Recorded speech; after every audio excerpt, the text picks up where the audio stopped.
پارہ نمبر 1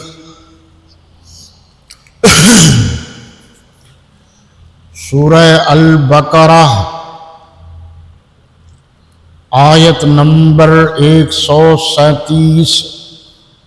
صفحہ نمبر 28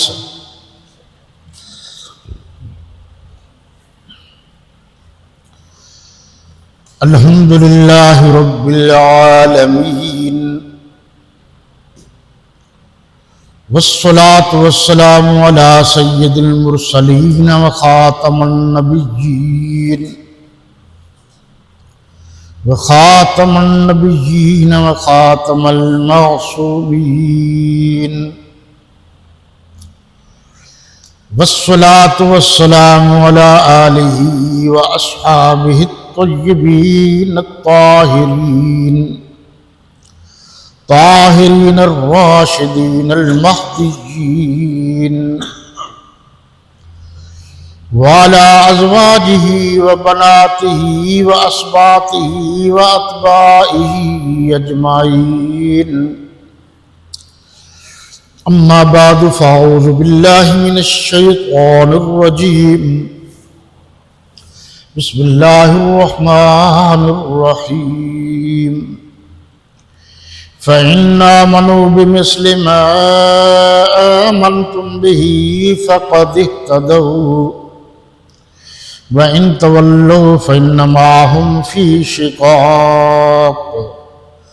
فَسَيَكْفِيكَهُمُ اللَّهُ وَهُوَ السَّمِيعُ الْعَلِيمُ صدق اللہ مولانا العظیم۔ ترجمہ: تو اگر یہ لوگ بھی اسی طرح ایمان لے آئیں، یہ تو نہیں ہے، لفظ تو ہے، تو اگر یہ لوگ بھی اسی طرح ایمان لے آئیں جس طرح تم ایمان لے آئے ہو تو ہدایت یاب ہو جائیں، ہدایت یافتہ ہو جائیں، اور اگر منہ پھیر لیں اور نہ مانیں تو وہ تمہارے مخالف ہیں، اور ان کے مقابلے میں تمہیں اللہ کافی ہے، اور وہ سننے والا اور جاننے والا ہے۔ اس لفظ پر ترجمے پر دوبارہ غور کریں گے جی۔ تو اگر یہ لوگ بھی اسی طرح ایمان لے آئیں جس طرح تم ایمان لے آئے ہو۔ یہود و نصارہ کیا کہتے تھے کہ جس طرح ہم ایمان لائے ہیں، اگر کوئی اس طرح ایمان لائے گا تو پھر ملت ابراہیمی پر ہوگا، ورنہ نہیں ہوگا۔ تو اللہ نے فرمایا کہ اگر یہ لوگ یہود و نصارہ ہوں یا کوئی اور ہوں، جب ایمان لے آئیں تو پھر معیار ایمان یہ ہے کہ جس طرح تم ایمان لائے ہو، یعنی حضرات صحابہ کرام رضوان اللہ تعالی علیہم اجمعین، تو پھر وہ ہدایت یافتہ ہوں گے۔ لفظ ہے اردو میں بھی جس طرح تم ایمان لے آئے ہو۔ اب تم سے مراد صحابہ کرام ہیں، اور جو عربی کا لفظ ہے وہ ہے ما آمنتم، ما جیسا کہ آمنتم تم ایمان لائے، بہی فقد اہتدوا تو پھر وہ ہدایت یافتہ ہوں۔ اور اگر منہ پھیر لیں، یعنی آپ کی بات نہ مانیں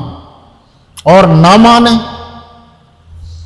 اور کہیں کہ نہیں ہم اپنی مرضی سے ایمان لائیں گے،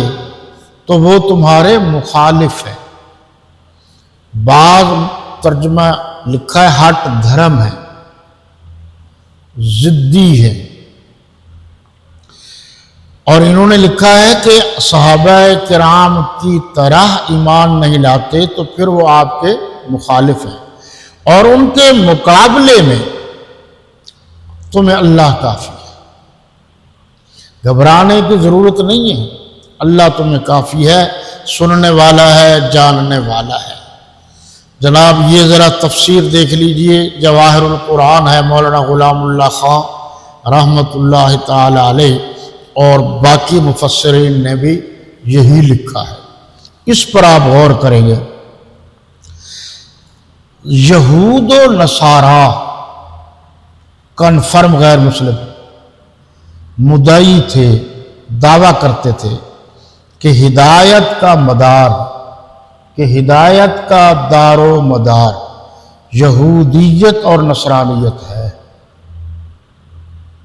یعنی یہودیت کو اپناؤ اور نصرانیت کو اپناؤ تب آپ ہدایت والے ہوں گے۔ تو اللہ تعالیٰ نے ہدایت کا اصل معیار بیان فرما دیا، کیا کہ اصل ہدایت تو انبیاء کرام اور ان کی تعلیمات کی پیروی کا نام ہے۔ اس کے بعد آن حضرت صلی اللہ علیہ وسلم اور صحابہ کرام کو مخاطب کر کے فرمایا کہ تمہارا ایمان ہے، مخاطب کر کے فرمایا کہ یہود و نصارہ اور مشرکین اگر ایسا ہی ایمان لے آئیں جیسا کہ تمہارا ایمان ہے، یعنی تمام انبیاء پر ایمان لائے، پھر یقیناً وہ بھی ہدایت یافتہ ہوں گے۔ اور آگے وضاحت کبھی کر دی انہوں نے، فرما رہے ہیں کہ اس آیت سے معلوم ہوا، یہ آیت نمبر 37 سورۃ البقرہ، اس آیت سے معلوم ہوا کہ صحابہ کرام رضی اللہ تعالی عنہم کا ایمان معیاری اور عند اللہ مقبول تھا اور وہ ہدایت یافتہ تھے۔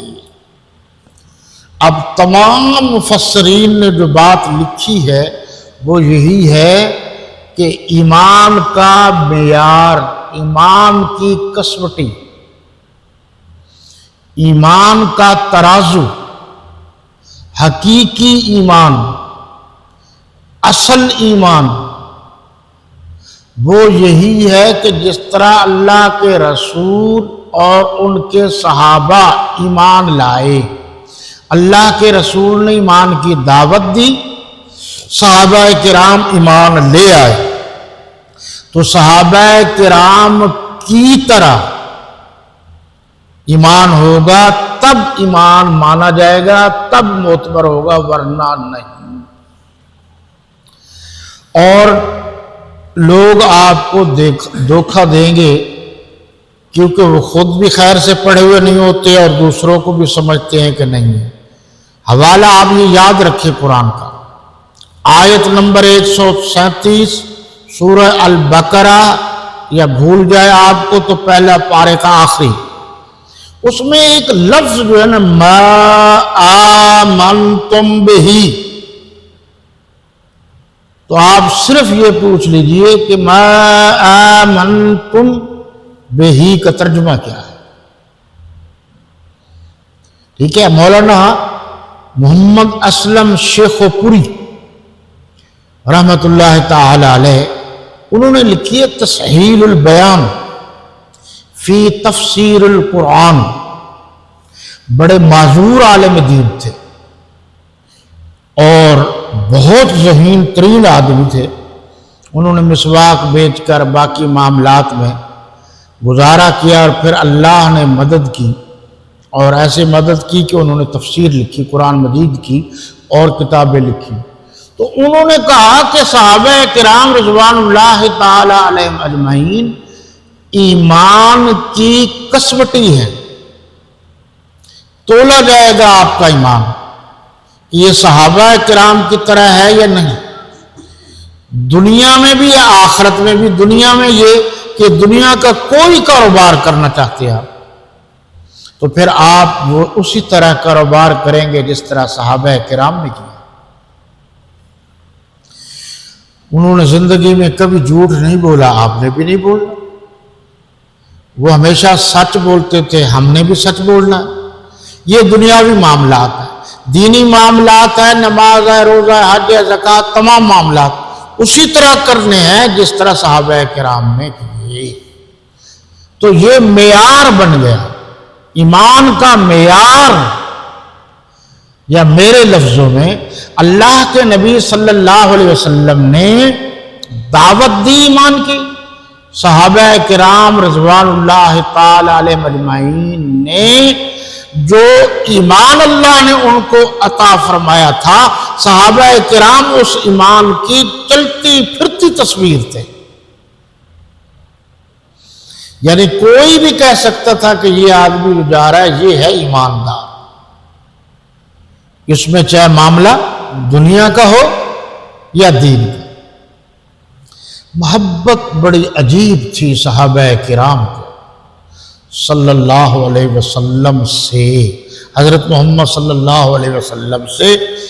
ایک واقعات بے شمار بھرے پڑے،